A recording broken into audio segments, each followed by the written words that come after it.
Joseph Parekkattil പിതാവിൻ്റെ പേര് കേൾക്കുമ്പോൾ തന്നെ നമ്മുടെ ഹൃദയത്തിൽ ഒരു ആനന്ദ പുളകം തെളിഞ്ഞു വരിക സ്വാഭാവികമാണ്.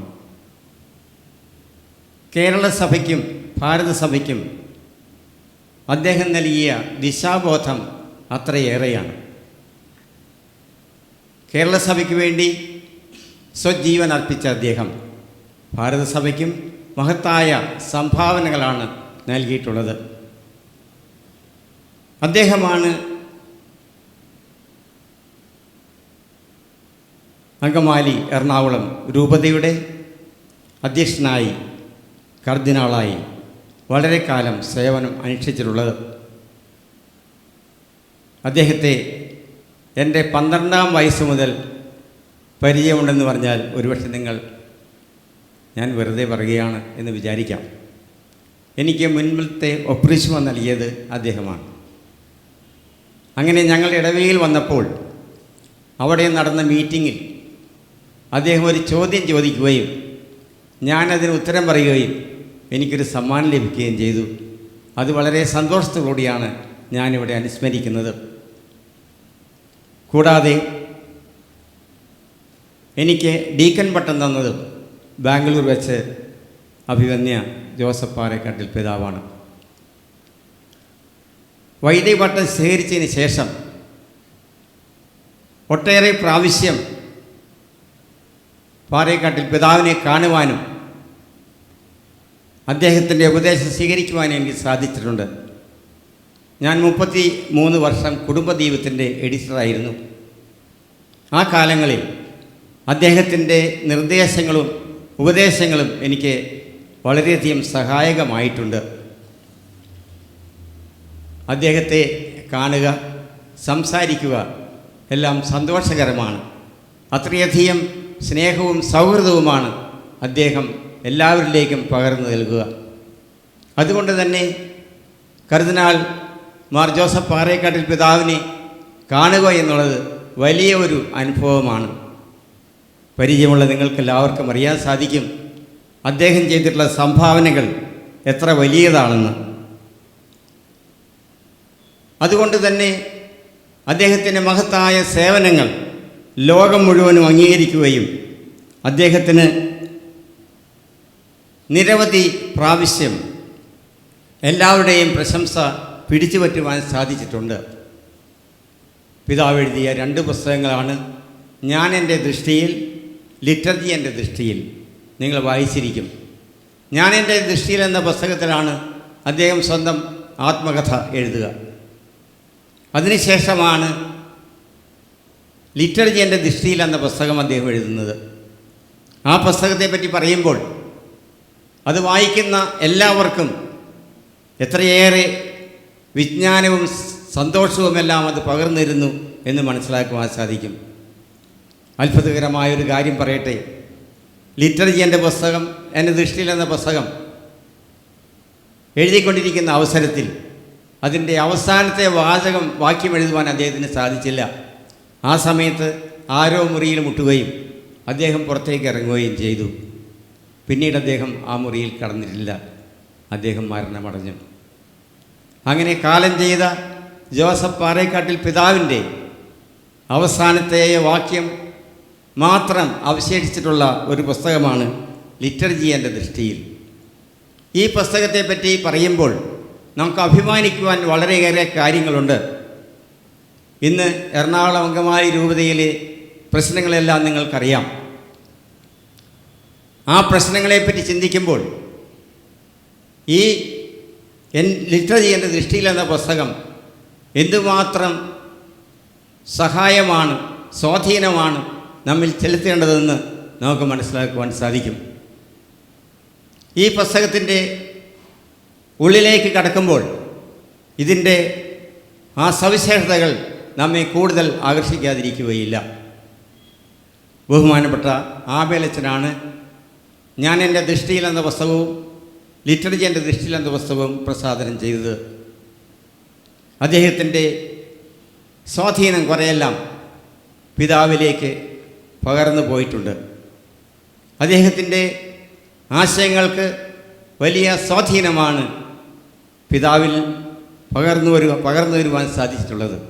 അതുപോലെ തന്നെ ഇന്നത്തെ കേരള സഭയെ വളർത്തിയെടുക്കുവാൻ ആബേലച്ചൻ നിരന്തരമായി സഹായിച്ചുകൊണ്ടിരുന്നതും അഭിമന്യ ജോസഫ് പാറേക്കാട്ടിൽ പിതാവ് തന്നെയാണ്. അങ്ങനെയാണ് നമുക്ക് നമ്മുടെ ആരാധനാക്രമത്തിൽ നിരവധി ഗ്രന്ഥങ്ങൾ ലഭിച്ചത്. നമ്മുടെ ആരാധനാക്രമം ഇത്രയധികം വികസനമാകുവാൻ കാരണമായതും ആബേലച്ചൻ ചെയ്തിട്ടുള്ള സംഭാവനകളാണെന്ന് പറയുവാൻ സന്തോഷമുണ്ട്.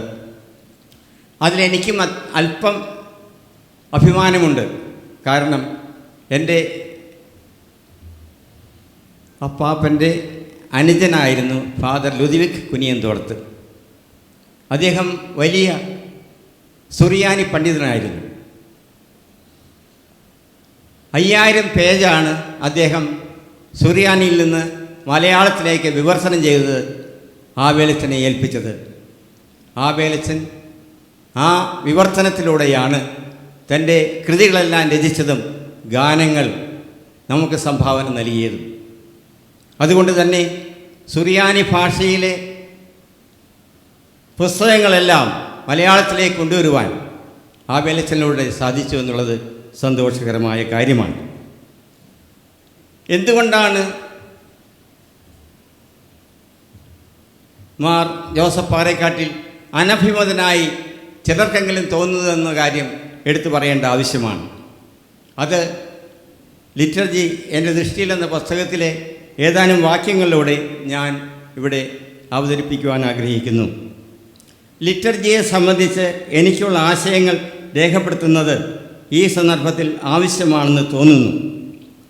വൈദേശിക സംസ്കാരത്തിൽ വേരൂന്നിയതും 4-ാം നൂറ്റാണ്ടിൽ കുടിയേറ്റക്കാർ ഇറക്കുമതി ചെയ്തതുമായ കൽദായ ലിറ്റർജിയും പൗരസ്ത്യമെന്ന് വിശേഷിക്കപ്പെടുന്ന ആചാരങ്ങളും പുനഃസ്ഥാപിക്കുക കേരളത്തിലെ ഇന്നത്തെ സാഹചര്യത്തിൽ അനാശാസ്യവും അപ്രസക്തവുമെന്ന് മാത്രമല്ല അസാധ്യവും കൂടിയാണ്. ചില ഉദാഹരണങ്ങൾ കൊണ്ട് ഇത് വിശദമാക്കാം. കൽദായക്കാർ ഉൾപ്പെടെയുള്ള പൗരസ്ത്യക്കാർക്ക് പ്രതിമകളുടെ വന്ദനമില്ല. ജപമാല, വിയാസാക്ര, അന്നാൻ വെള്ളം, സമൂഹബലി, 40 മണി, 12 മണി ആരാധന തുടങ്ങിയവയില്ല. ദർശന സമൂഹങ്ങളില്ല. വൈദിക മേലധ്യക്ഷന്മാരുടെ മൃതദേഹം ഇരുത്തിയാണ് അവർ സംസ്കരിക്കുക. കുർബാനയ്ക്ക് അവർ പുളിച്ച അപ്പമാണ് ഉപയോഗിക്കുന്നത്. പൗരസ്ത്യ നിയമമനുസരിച്ച് കുർബാനയ്ക്ക് എത്ര പേര് സംഭാവന നൽകിയിരുന്നാലും ഒരൊറ്റ ബലി മാത്രം അർപ്പിച്ചാൽ ആ കടമെല്ലാം തീരും. സർവോപരി പൗരസ്ത്യ സഭകളിൽ വൈദിക ബ്രഹ്മചര്യം നിർബന്ധപൂർവമായ ഒരു നിയമമല്ല. മേൽപ്പറഞ്ഞയിൽ നിന്നെല്ലാം വ്യത്യസ്തമാണ് നമ്മുടെ ആചാരങ്ങളും നടപടികളും. വളരെ വ്യക്തമായും ശക്തമായും ജോസഫ് പാറേക്കാട്ടിൽ പിതാവ് തൻ്റെ ദർശനം അവതരിപ്പിക്കുകയാണ്. ആ ദർശനത്തിൽ അദ്ദേഹം ആദ്യം മുതൽ അവസാനം വരെ നിലനിന്നു എന്നുള്ളത് എടുത്തു പറയേണ്ട ഒരു കാര്യമാണ്. അദ്ദേഹത്തിൻ്റെ ആ ദർശനം എല്ലാവർക്കും സ്വീകാര്യമാകാതെ വരുന്നത് അവരുടേതായ ദർശനത്തിൻ്റെ ആ കാഴ്ചപ്പാടിൻ്റെ പിന്നാക്കമുള്ള നിലപാടാണെന്ന് പറയുന്നതിൽ യാതൊരു സംശയവുമില്ല. എപ്പോഴും മുന്നോട്ട് പോവുക, സാംസ്കാരികമായി നിലനിൽക്കുന്ന എല്ലാ നല്ല കാര്യങ്ങളും കൊണ്ടുപോവുക എന്ന ആശയമായിരുന്നു കർദിനാൾ പാറേക്കാട്ടിലിൻ്റേത്. എന്നാൽ എല്ലാം പിന്നാക്കം കൊണ്ടുപോയി എവിടെയെങ്കിലും തളച്ചിടുക എന്ന ആശയം അദ്ദേഹം ഒരിക്കലും സ്വീകരിച്ചിരുന്നില്ല. അതുകൊണ്ട് തന്നെയാണ് ഒരു ഭാരതീയമായ കാഴ്ചപ്പാട് ആവശ്യമാണെന്ന് അദ്ദേഹം പറഞ്ഞത്. ഈ ഭാരതീയമായ കാഴ്ചപ്പാടിനെ ഉൾക്കൊള്ളുവാൻ സാധിച്ചത് തന്നെ വലിയ കാര്യമാണ്. ഒരുപക്ഷെ നിങ്ങൾ ഓർക്കുന്നുണ്ടാകും ഭാരതീയ ദിവ്യപൂജയെ പറ്റിയുള്ള ആ കാര്യം. ഭാരതീയ ദിവ്യപൂജയിൽ അതിൻ്റെ ഗാനങ്ങളും അതിൻ്റെ സവിശേഷതകളും ഉൾക്കൊള്ളുവാൻ സാധിക്കാത്ത അനേകം പേർ ഇവിടെ ഉണ്ടായിരുന്നു. എന്നാൽ മാർ ജോസഫ് പാറേക്കാട്ടിൽ പിതാവ് അത് സ്വീകരിക്കുകയും ഭാരതീയമായ സംസ്കാരം ഇന്ത്യക്ക് ആവശ്യമാണെന്നും കേരളത്തിന് അനുയോജ്യമാണെന്നും സ്ഥാപിക്കുവാനാണ് ശ്രമിച്ചിട്ടുള്ളത്. അതുകൊണ്ട് തന്നെ അദ്ദേഹത്തിൻ്റെ ജീവിതത്തിൽ ഈ ഭാരതീയ സംസ്കാരം വലിയ സ്വാധീനം ചെലുത്തുകയുണ്ടായി. ഉപനിഷത്തുകളിലും മറ്റ് ഹൈന്ദവ ആശയങ്ങളിലും അദ്ദേഹത്തിന് വളരെ വൈഭവമുണ്ടായിരുന്നു. എപ്പോഴും അനശ്വരതയിലേക്ക് പോകുവാനും മൃത്യുവിൽ നിന്ന് അമർത്യതയിലേക്ക് കടക്കുവാനും അന്ധകാരത്തിൽ നിന്ന് പ്രകാശത്തിലേക്ക് പോകുവാനും എല്ലാവരെയും ആഹ്വാനം ചെയ്യാൻ പിതാവ് ഒരിക്കലും മടിച്ചിട്ടില്ല. നമ്മുടെ ജീവിതത്തിൽ അന്ധകാരത്തിന് സ്ഥാനമില്ല എന്നും പ്രകാശമാകുന്ന യേശുവിനെ സ്വീകരിക്കുകയാണ് അതിന് കരണീയമായ കാര്യമെന്നും അദ്ദേഹം എല്ലാവരെയും അറിയിച്ചു. അതുപോലെ തന്നെ മർത്യതയിൽ നിന്ന് അമർത്യതയിലേക്ക് കടക്കുക എന്ന മഹത്തായ സന്ദേശം അദ്ദേഹം ജീവിതത്തിൽ പ്രാവർത്തികമാക്കി. അത് നമ്മുടെ ക്രൈസ്തവ ജീവിതത്തിൻ്റെ അടിസ്ഥാനമായ ഉത്ഥാന ദർശനം തന്നെയാണ് എന്ന് പറയുവാൻ ഞാൻ ആഗ്രഹിക്കുന്നു. അങ്ങനെ ഭാരതീയമായ സംസ്കാരമാണ് പ്രധാനമെന്നും വൈദേശികമായ സംസ്കാരമൊന്നും നമുക്ക് ആവശ്യമില്ല എന്നും നമ്മുടെ ആവശ്യം നിറവേറ്റുകയാണ് നമ്മുടെ കടമയെന്ന് സ്ഥാപിച്ചുകൊണ്ട് ലിറ്റർജി എൻ്റെ ദൃഷ്ടിയിൽ എന്ന പുസ്തകത്തിൽ അദ്ദേഹം അത് കാര്യമായി സമർത്ഥിക്കുന്നുണ്ട്. ഇതുകൊണ്ട് തന്നെ നമുക്ക് മനസ്സിലാക്കുവാൻ സാധിക്കും, അദ്ദേഹം എന്തെല്ലാം കാര്യങ്ങൾക്ക് വേണ്ടിയാണോ നിലകൊണ്ടത് അതിനുവേണ്ടി അക്ഷീണം യത്നിക്കുകയും അതിനെതിരെ വരുന്ന എല്ലാ ദർശനങ്ങളും മാറ്റിക്കളയുകയും സ്വന്തമായ ദർശനം മുന്നോട്ട് കൊണ്ടുപോവുകയും ചെയ്തു. അതാണ് കേരള സഭയ്ക്കും ഭാരത സംസ്കാരത്തിനും അദ്ദേഹം നൽകിയിട്ടുള്ള മഹത്തായ മുതൽക്കൂട്ട് എന്ന് ഞാൻ കരുതുന്നു. ഇവിടെ വേറെ പലരും ധാരാളമായി പറയുവാനുണ്ട്. മാർ ജോസഫ് പാറേക്കാട്ടിൽ പിതാവിനെ പറ്റി, അദ്ദേഹത്തെ പറ്റി. അതുകൊണ്ട് ഞാൻ അധികം ദീർഘിപ്പിക്കാതെ എൻ്റെ വാക്കുകൾ നിർത്തുകയാണ്. എന്നെ ശ്രവിച്ച നിങ്ങൾക്കെല്ലാവർക്കും എൻ്റെ ഹൃദയം നിറഞ്ഞ നന്ദി രേഖപ്പെടുത്തിക്കൊണ്ട് എൻ്റെ വാക്കുകൾ ഞാൻ അവസാനിപ്പിക്കുന്നു.